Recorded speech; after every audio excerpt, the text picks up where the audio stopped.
Okay, guys, example number 2 here. It says write the sum of the area of the rectangles as a polynomial in simplest form. Guys, I've got 4 rectangles here. I've got A, B, C, and D. Okay. Now, it says write the sum of the area of the rectangles. What's the area for A? Can you tell me what the area for A is, Jack? 3x squared. Okay, so it's 3x times x, which is equal to 3x squared. Good. Now, Jordan, what do you get for the area of B?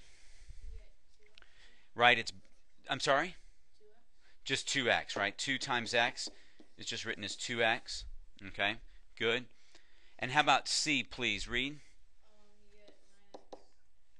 It's 3 times 3x, which gives us 9x. Good job, Reed. And Alexander, you want to tell us what the area for D is? 6. So 3 times 2 is equal to 6.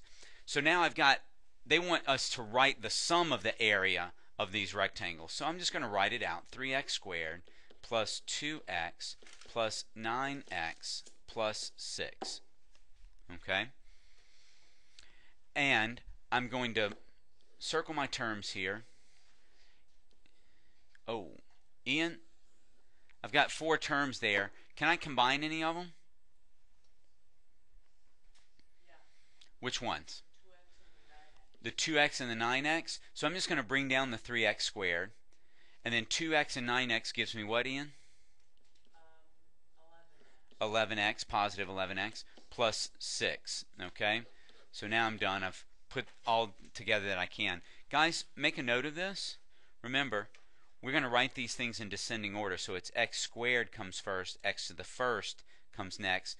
This one back here, this constant, it's just like x to the 0. Right, Joseph? Good point. Okay? So we go 2, 1, 0. We write that in descending order. Now, guys, the reason that they're showing us this right now, and I just needed a little extra space. I want to show you what they're telling us. If I put these rectangles all together into one box, right? Do you agree that this left side over here is x plus 3? That whole side, I just add x and 3, the length of that side. Okay. This bottom side, can you tell me what the length of the bottom is? What would that be? Joseph. 3x plus 2. Okay. Now what they're showing us is the area for this whole thing, but they broke it up into little segments. If we put them all together, this is how we do it. Remember, whenever I have a binomial, and we did this last year in 7th grade, I just distribute. But I've got 2 terms in front now, so they both need to be distributed. So I do x times 3x, and I get 3x squared. That's A. Okay? X times 2 gives me 2x. That's B. Right? Then I'm going to do 3 times 3x, and that's going to give me 9x. That's C. And then I do 3 times 2, and that gives me 6. And that's D. Okay? So they're showing us how these 2 binomials break down and multiply together. They give us the same thing.